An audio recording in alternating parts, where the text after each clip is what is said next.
Sure. Yeah, 1 2 3 4 5. Hello, testing 1 2 3 1 2 3. Hello, hello, hello, hello, hello.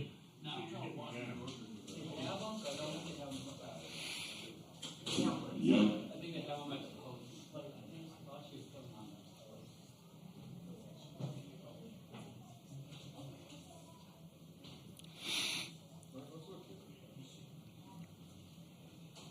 17 runs though. Yeesh. Yeah, that I'm not surprised by. What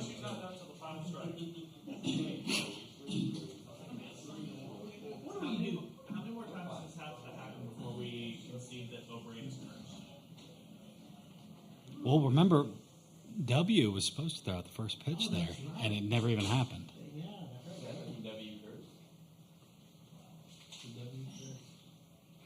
There may be something. You know, he always finished what he started. 18-2. Comeback is on. The points are being scored. They just need to keep more points and they'll be right back in the game.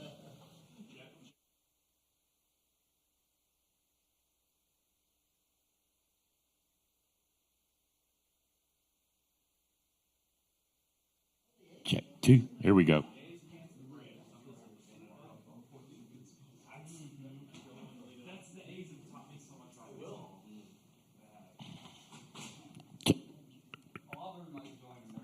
Check 2. We're good.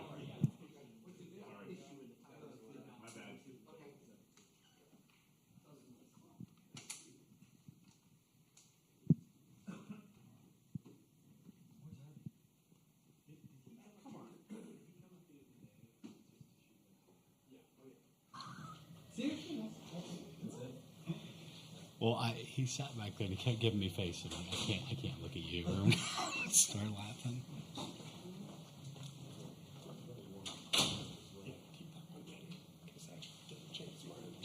What now? Yeah, I had it out. Yeah. Well, like I said, anybody's not in here. If during the pressing, you can get others while they exit. We can take you around, but it would be simultaneous.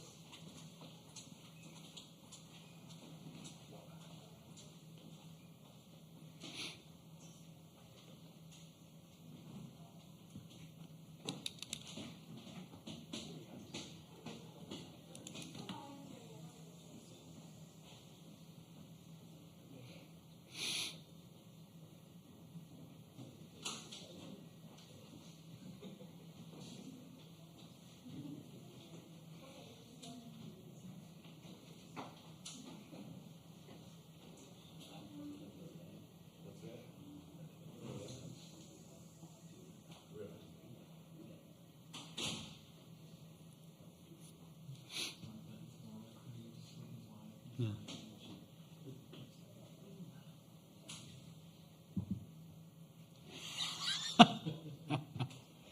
You should have said that's not breaking news. Yeah, that's true. That is breaking news. Yeah. Yeah. It's like saying the sky's blue.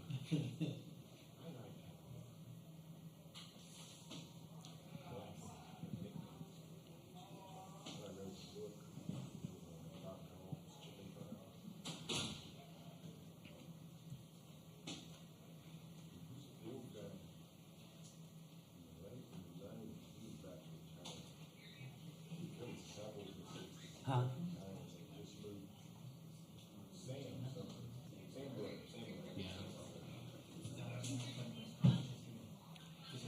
Yeah. Like, I was just like, do I stop? Do I let him go? Do I? It was good, though. Like, it went like 20 minutes. I just let him, yeah. Yeah. Yeah. Murphy's really cool, though. Like, he, like, learned my name. He was like, oh, thanks, Nate. Like, yeah. No big deal. Yeah.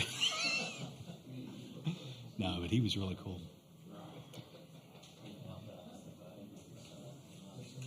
Oh, yeah. Yeah. Right. Yeah. Yeah, they get it. Yeah. Well, remind me, and I'll tell you a little story.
All right, we'll go ahead and get started. A reminder to please silence your cell phones, and whenever you do get the mic to ask a question, please make sure you give your name and affiliation. We'll start with a statement from OU head coach Patty Gasso, then go to questions to players Tiare Jennings and Kenzie Hansen. They'll then be dismissed, and then we'll go back to questions just for Coach Gasso. So if you have an opening statement. Extremely proud of this team and the way they played, pretty flawless and attacking offensively. Pitching staff, all of them on point. Really wanted to give everybody an opportunity to get on the mound, and they ran with it. Defense on point. I mean, everything was exactly the way we hoped it would be, and very proud of this team. And we're really stepping forward, getting the day off, getting to recover is really important. Okay, we'll open up with questions with George here in the second row on the left. George Stoya, CenterScoop.com. For both of you guys, or one of you guys, you've seen teams throw multiple pitchers at you guys before. That seemed to be Tennessee's plan today. How much did seeing that previously this season maybe help you guys today, and were you surprised that that was their approach? Tiare, you can go first. Yeah, I just think it's important that we saw it early in the season and kind of just stick to a game plan and learn how to adjust off it. So, I didn't know that was going to happen today, but it ended up working out for us, just sticking to our game plan no matter who was going to be on the mound, that we were just going to make our adjustments. I think a lot of teams have a lot of different tactics to try to throw at us every single game, so it's something that we weren't surprised by, but that we were excited for because it's a new challenge every day, and we weren't technically expecting it, but when it came and we found out who was starting and who was coming in and just the different strategies that people try to throw at us, we were excited for those challenges, and it makes us better going forward. Okay, we'll go front row on the right here. Nick Coppola, OU Daily. This is for both Tiare and Kinsey. What was it like just seeing McKenzie Donahue back out just on the other side? Just you guys are playing with her for so long now. You guys see her on another team. What was it like just going to that and seeing her out there? She's a gritty player. You know, she did some big things for us a couple years ago. So just to see her happy and successful over there, you know, both her and Zeta just doing well. And I know it's pretty cool just to see them having success and being happy. So, you know, it's really good for them to see them in their career have that. All right, we go front row left here to James James. Sale, CBS Sports Radio in Oklahoma City. This is one for Tiare and Kinsey. Tiare, what was it? You know, it was really important that you got the Sooners going. If you could talk about that at bat and getting the Sooners going. And Kinsey, on your home run, you know, your first at bat, I know you weren't happy with, but you adjusted and got something going. So if you could talk about that and your second at bat. Yeah, all about adjusting. I know my first at bat got a little jammed, so just wanted to make it a good adjustment. 2 outs, 2 on, just trying to hit the ball hard, keep the turn lineup over, keep passing the bat. So I just got a good pitch, drove it, and it ended up working out. Mm-hmm. One thing that's special about our team is that we aren't result-oriented, so we know that from at-bat to at-bat and at pitch to pitch, we're very quick to make adjustments. And my first at-bat, it wasn't the result I wanted, especially early in the game with the bases juiced. But I knew going into my second at-bat, what their game plan would be against me. So I think that really paid off going into it. All right, we'll go front row left here to Eric. Eric Bailey of the Tulsa World, kind of staying with that same thought process. What's it like? How special is it to hit a home run in the stadium? Does it feel different because you guys have both done it in multiple World Series? And also the balls, when they get taken back to your parents, what do you do with them? And how excited is that to see your family be able to celebrate with you guys during those times? Yeah, super exciting. It never gets old. Just coming around, coming in clutch for your teammates, and coming home, I think is the best feeling. But I get to always look in the stands and see my parents. It's just all our hard work and our dreams as a little girl just paid off. But my family just kind of gets passed down the line. So how many I hit, it goes to my brother. Then my sister just kind of gets passed down the line. Mm-hmm. So this ball ended up going to my grandparents who are here. So just a full circle moment, but it's super cool. Yeah, I'd say the best part about it is you're rounding second, you look up, you see your family going crazy, and then you get to third and you see coach going pretty crazy, and then you turn left and you see the whole team at home just jumping and barking and all that crazy stuff. And, just seeing the joy that this team has consistently, that's just what keeps us going. That's what motivates us, is all the joy and the love that we have for each other. Okay. Mm-hmm. Second row left. Tarek Moss here with the Norman Transcript. For Kinsey, after that first inning, you guys loaded up the bases, but you didn't get any runs across. What was kind of the mindset going into the top of the second inning on defense, and do you feel like that kind of led into the scoring there in the bottom of the inning? Like I said, we weren't really result-oriented, so when we did get the bases juiced, we knew that we were going to see some success later in the game because, in our minds, nothing is really going to stop us. So going forward, I know that going on to defense, we have all faith in our defense. So going out there, I know Jordy does her thing. You know, we weren't really getting too high or too low, just staying neutral mindset and just going out there and staying within and sticking to our game plan, really. There's nothing else to it. Okay, Myron will be our last player question, third row on the right here. Myron Patton Fox, 25. For both of you, I'll go back to the regular season when Baylor, the second time you played them, they kind of said, hey, you got to show you can beat them, kind of talking a little smack to you, the different pitching lineups, power pitcher. Do you guys look at this kind of like, from a positive standpoint, people trying to prod, trying to find ways to beat you? Is that something you kind of relish in a little bit? TR, you can go first. Yeah, I think, we try and focus more on our game plan and not really what other teams are going to do. I mean, we try and look at what their game plans are, their tactics, but just try and see how we can get the best success off of it. So, I mean, teams can do whatever they want, but at the end of the day, it's going to be up to us and how we stick to our plan and how we trust each other. But, yeah, it's definitely just how it started. I agree with you. I think that a lot of teams try to pull us out of our game plan and kind of distract us with a lot of things that are said about us and that they say to us. But the ultimate goal for us is to kind of keep our blinders on and stay linked arm in arm and united, because that's when we're at our best. Right. Thank you, Kenzie and TR. Thank you.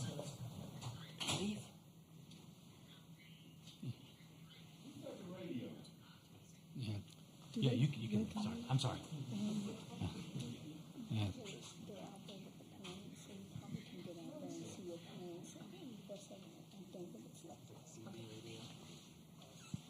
If not, if it's gone, you'll ride with Jimmy. One of them. We'll get started with Eli here on the right, first row right. Eli Letterman, Tulsa World. Patty, you got all four pitchers in today, but you had Thursday's game, Friday day off, and then today to think about who to start. What was the thought process behind giving Jordy the ball again? It's all about matchups for us, and I think maybe that's why they started their freshmen as well. So it's about matchups, but we also knew Nicole May and Alex were good matchups for them. So it was really hoping to get a lead to allow us to do the things that we did, and it worked out well. Okay, we'll now go to Eric, front row left. Patty, you get through some pressure situations in this with a close game in the first round and then a pretty run rule game like this. How big is that experience this series for this team? And then looking back at the older players, 2 years ago they had to fight so many elimination games. Then last year it was different. They kind of went through it. So they've experienced all aspects of that. How big is that both in the history and then also this year? I'll start with experience. There's nothing like it. And they do such a good job of bringing the young players around, because you hear every player up here talk about their dreams of being here, and it's real. And when they're here, they can just get overwhelmed by the emotion and seeing your parents and the crowds and everything. And our upperclassmen have done a really good job of bringing the rest along. And then there was another question. What was it? Those older players had gone through, 2 years ago, having been on the brink of elimination so many times. Yeah. Fought through it. And then Yeah. last year they kind of ran through it. Yes, I mean, I was kind of talking that, but I think you asked about This year, having two the different play. styles. Yeah, so for us, I mean, pitching against us has prepared us for this. And I will go back to our super regional, and I'll go to Stanford. And those were tough battles for us. And this group feels if they can beat those pitchers, they can beat anybody. And so before we even play, it's that mentality of that kind of wave that's building, saying, oh, we're prepared, we're ready for this. So I think that has really enabled us to have confidence coming in here. Yeah, very similar. Coleman. Patty, you said it's about matchups going with Jordy. What was it about Tennessee's strength as a lineup and what Jordy does well that made you say that's the way to go? Yeah, it's Jordy can throw a lot of different planes and a lot of different speeds, and they just are very aggressive. I think majority of them swung at the first pitch, so it's really you got to really pinpoint that pitch where you want it. And I just felt Jordy had that command. Not that the others don't, but the extra speed that Jordy has is very effective. Okay, go to Ryan on the second row left here. Ryan Chavanel, Sooners. Patty, you talk a lot about getting players in to feel this environment and that experience, but how crucial was it for Alex not just to feel this, but to have an outing go the way she wants to after the last two, just kind of get that confidence back for Monday? Just huge, absolutely. And these young transfer kids that come here and they say, I want to come here because I know you know how to get there, and that's my dream. And for Alex is one of those. To get that moment on the mound was her dream come true. And you're seeing Haley Lee, you're seeing Sid Sanders, you're seeing Alina Torres, and they're just all thriving, but they're thriving because of the people around them. So the Jada Coleman is one of the most confident young ladies I've ever seen. And she spills that into Boone, who spills it into Brito, who spills it, and it just keeps spilling all over in a wonderful way that we don't want to clean up. We want it to just keep spilling. Everybody out there is just raging with confidence right now, and it's really enjoyable to be a part of. Sure. James, right here from James Hale, CBS Sports Radio in Oklahoma City.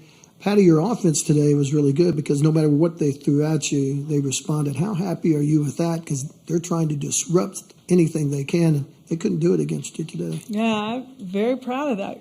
This team, too, that they weren't swinging at things very much out of the zone, and their pitching staff really hammers the zone, but we ended up with 5 walks, and walks turn into runs. So however it looks, we celebrate walks. We celebrate 3-2 walks. We celebrate 0-2 counts that come back for walks. We understand how hard it is, but we also understand how important getting a runner on is for this team because we do such a good job of either driving them in or finding ways to score them.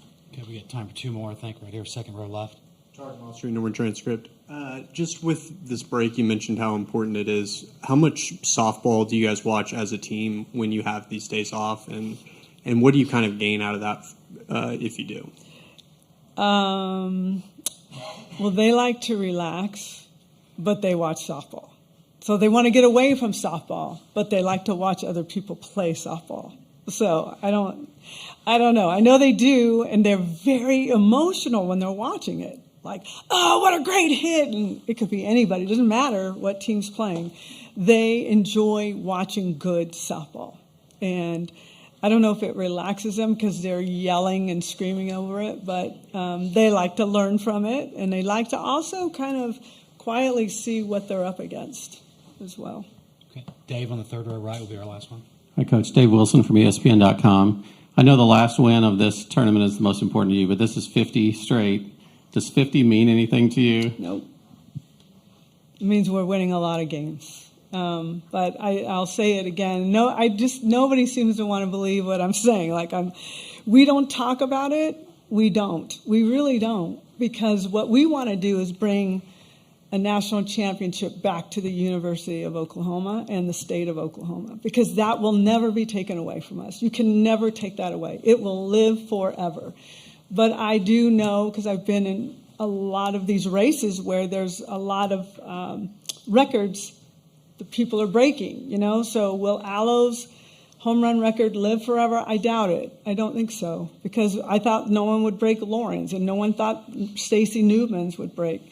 So records are being broken all the time. It's an honor, and I had conversation with Mike Candrea, which was really wonderful to connect. We've connected throughout the season, and he's just very congratulatory, and that is great, but it's just moving on, and it's taking things home that no one can take away. That's what we're about. Okay, that wrap things up. Thank you, guys. Thanks, Oh, I thought that was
Thank you.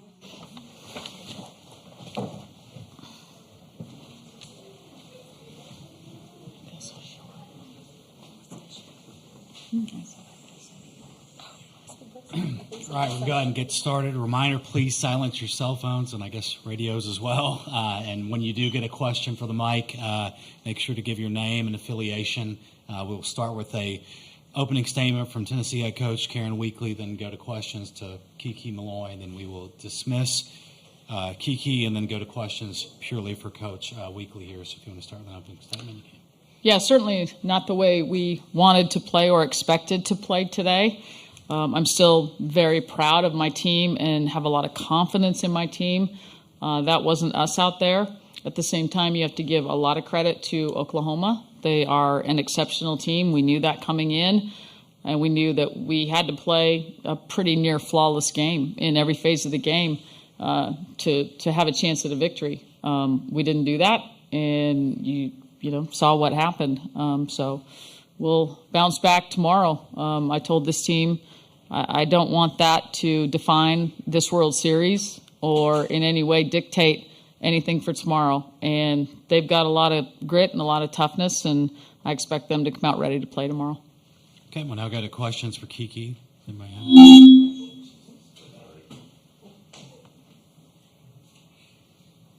Anybody? Okay, front row right. Clay? Clay Horning, Norman Transcript. Kiki,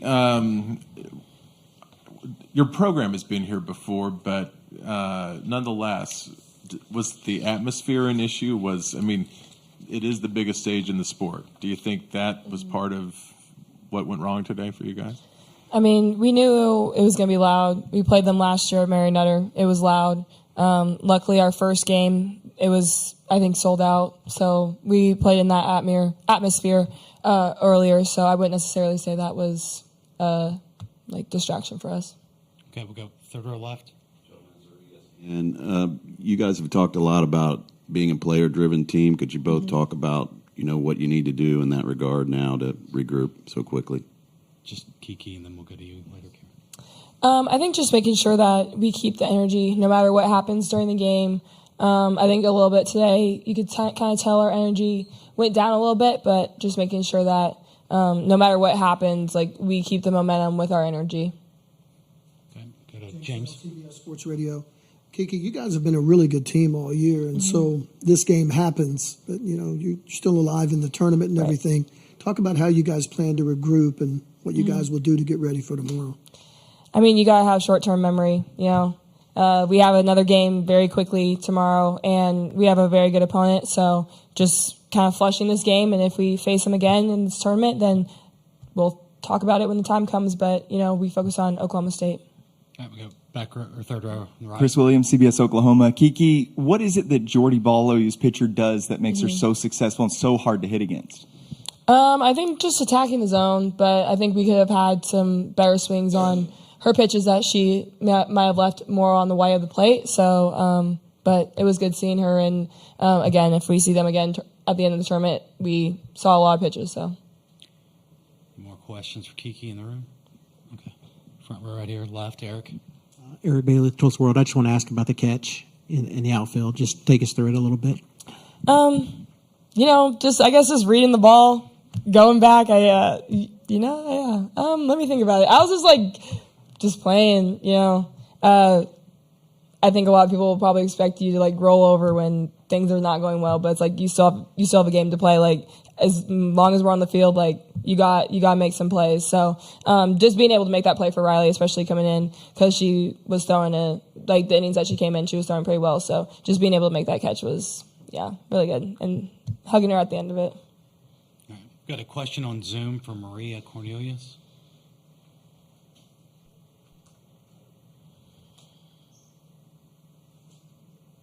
Maria? Is she on? Go ahead, Maria.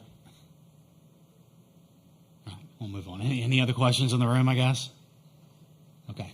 Kiki, that's it for you. Thank you. Questions for Coach Weekly?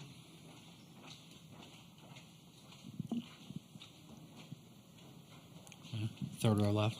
Christina Long from the Knoxville News Sentinel. Just what was kind of the strategy going in with the pitching decision? Yeah, so just scouting them, kind of watching a lot of the other games where people had been able to kind of hold the number in check as far as runs scored. I felt like Carlin presented a pretty good option to start with. I didn't plan on anyone going a full game or letting them see anybody too many times. I thought that was something else important in terms of just trying to keep them off balance.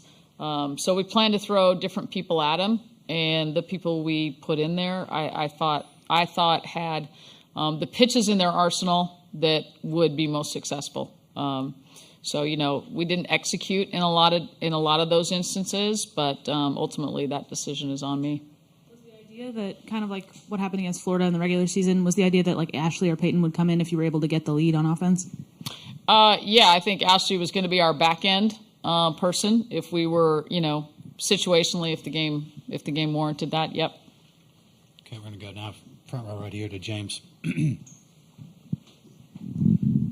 Talk about the team never really got going offensively today, and you guys are a really good offensive team. Talk about what do you think happened to the offense today, and why didn't that take place? Well, the first inning we get a leadoff double, so right there you're like, okay, here we go, and it's not very often that we'll get a leadoff double and not get a run. So I don't know I don't think that took the wind out of our sails necessarily, but it was an opportunity we didn't capitalize on. And again, when you play a great team like Oklahoma, you've got to take advantage of everything you can get and then not give them anything. But I just felt like, we just got jammed up a lot. I mean, there was just a lot of weak contact, and I don't know, I'd have to see the film to know if we were, getting out of the zone a little bit on some of those, or she's a great pitcher too. And that's what great pitchers do, is they get you swinging at their pitch. Okay, we have second row left here to Ryan. Coach, when Oklahoma's lineup gets rolling, what's so hard about kind of seizing that momentum back to try and kind of steady everything and just kind of nip it in the bud right there? Yeah, I mean, it's you look at the people in their lineup, I mean, it's great player after great player. Everybody in there has won a lot of awards at whether it's been at Oklahoma or somewhere else before they got here. I mean, they're good, really good ball players. So that's part of it. There's no break there. And then I think you just have to treat it, if you start to think about kind of that momentum and everything that's come at you, I think it can overwhelm you mentally. And you just have to, hey, this is just one batter, one pitch here. Let's just stop the bleeding with this batter. And we just couldn't get to a point where we did that very well. Okay, we'll go to Dave, third row right. Hi, Dave Wilson from ESPN.com. Coach, you said you told the team you did not want this to define the series for them or the tournament. This is their 50th straight win. Does that give you something to latch onto to say, look, it's not just us, there's a lot of people, or how do you deal with that? Do you use that as part of your motivation to them? I mean, we knew we were the underdog coming in, right? I mean, everybody's picked Oklahoma, and deservedly so. So I don't know that I think any motivation we get is we're disappointed in how we played. That's not us. Even if we had not won the game, those girls want to play a whole lot better. They got a lot more pride than what we showed today. Any more questions, Coach? Okay, we've got two more. Go ahead, Chris. Chris Williams, CBS Oklahoma. I'll just go really fast. Coach, looking ahead, Oklahoma State tomorrow, what do you know about that team, and what do you guys have to do to get the win and stay alive? Not a lot, but, we work pretty hard and pretty fast. And, the interesting thing about the World Series, we had played one team that was here, and we'd played them 5 times. Well, the 5th time here, I guess. And we hadn't seen anybody else on the schedule, which was kind of weird because usually we do somewhere. So everybody's kind of new to us. We've kind of been, keeping our eye on teams that we thought we might face at the next stage, but we'll get after it tonight. I know they've got 2 outstanding pitchers, and we saw Kilfoyle a fair amount in the SEC before she transferred. Never seen Maxwell. Hopefully there's somebody we've seen that we can say, hey, we think she's a little bit like her, and get some familiarity. Okay, Clay in the front row right will be the last question. All right, Clay Horning, Norman Transcript. A couple times you've said that's not us. So my question is this what just a super dominant team like OU can do to somebody, even somebody as good as you? And what I mean is, you're you're not your best. It's not. They're hard to play. Their aura, whatever, it gets to opposing teams, and they don't bring their best. Did anything like that happen to you today? I felt very good about my team coming into this game. I felt like we were prepared. I felt like mentally we were where we needed to be. I think Kiki spoke to it. Once we got down 3, we were fine. Once we got down 5, then I think there was a little bit of, just lack of energy. And I think and it's hard, that's hard to do. I mean, my gosh, when these athletes, that's the hardest thing in sports, I think, is to keep your energy, your intensity, your focus at the level you want it to be at when you get punched pretty hard. And they've done it really, really well all season. Today we didn't, but it does also speak to, their pitching and their team. And once they get you down, there's not a whole lot of room there. They're not going to give you anything to help you get back in the game. Last year out at Palm Springs, we got down 4-0, and then we just played a whole lot looser. Today we didn't, but that's not characteristic of this team, not at all. And I expect tomorrow we're going to see the Tennessee that I'm used to seeing. All right, that wraps up everything for Tennessee. Thank you, Coach Weaker. Thank you.